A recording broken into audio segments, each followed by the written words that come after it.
3, 2, 1.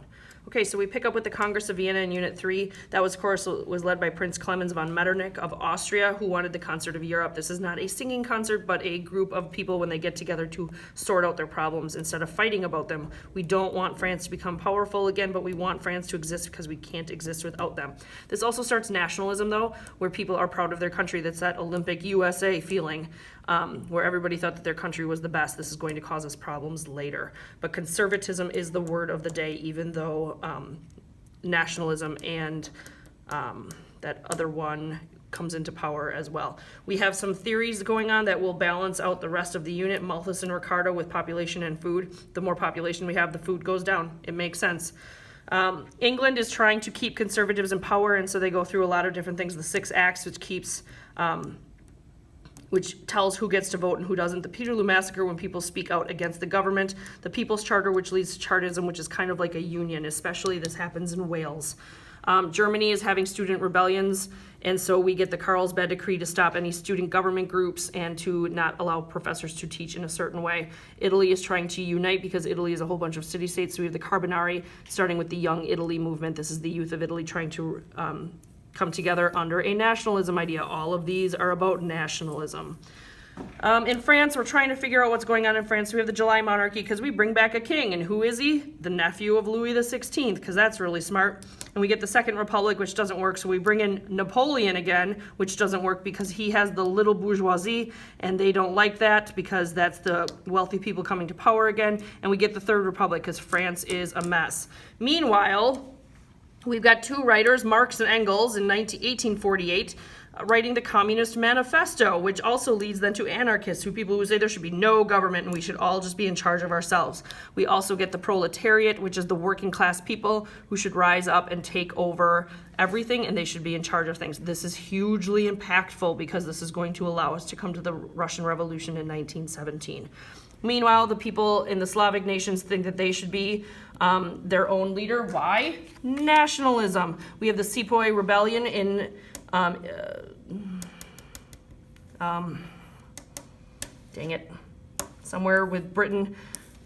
I can't remember. But it's also because of nationalism, and we have the Opium Wars in China because of nationalism, and Britain is getting too involved. India is the Sepoy Rebellion. All over Europe, we have the Contagious Diseases Act because we want to literally clean up the act. This is not only like tuberculosis, but this is also sexually transmitted diseases, and we put rules and regulations on prostitutes throughout Europe, which is embarrassing to the working class women. Meanwhile, we have John Stuart Mill and Charles Fourier coming up with the utopian socialists. This is kind of like communism, but not really, because this is where all people work together for the good of all people and leading to the idea of socialism.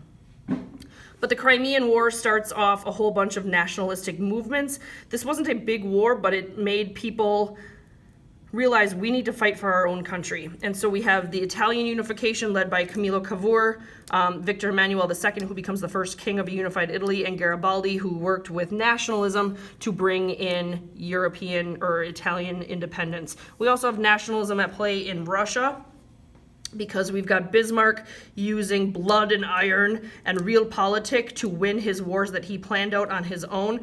The biggest one, of course, is the Franco-Prussian War, which makes a unified Germany in 1871. And he believes in Kulturkampf, which is bringing about a German nationalistic identity. Meanwhile, Britain builds the Suez Canal in Egypt because Britain is now taking over the entire world. Zemstvos are in Russia trying to get some independence, again, nationalism. But all this war still allows for peaceful things to happen, which includes the Second Industrial Revolution. This is when we get huge amounts of urbanization and people moving to the cities. We get the internal combustion engine. We get James Watt doing lots of work with all sorts of different engines. We get the laboring poor, though, where people are working, and they are still poor. But one of the great things that comes about of this is the railroads. In Britain, most of this is happening in Britain first and then moving to the continent. But in Britain, we also have some really great government that is trying to change things for the better. William Gladstone and Benjamin Disraeli, these are the two major leaders that help Queen Victoria as her prime minister. This leads to the Second Reform Act, which gives all people, all men, the right to vote. Not women yet, but all men get the right to vote. We also have the Fabian Society that is working for working class groups in England. The Paris Commune, we are trying to find a nationalistic idea in Paris where we get a commune, which is kind of like a mix between socialism and communism. It works, but it doesn't because that's France. We also build the Eiffel Tower as a sign of France. Meanwhile, all over Europe, we have women who do not need to go to work because we have the Second Industrial Revolution.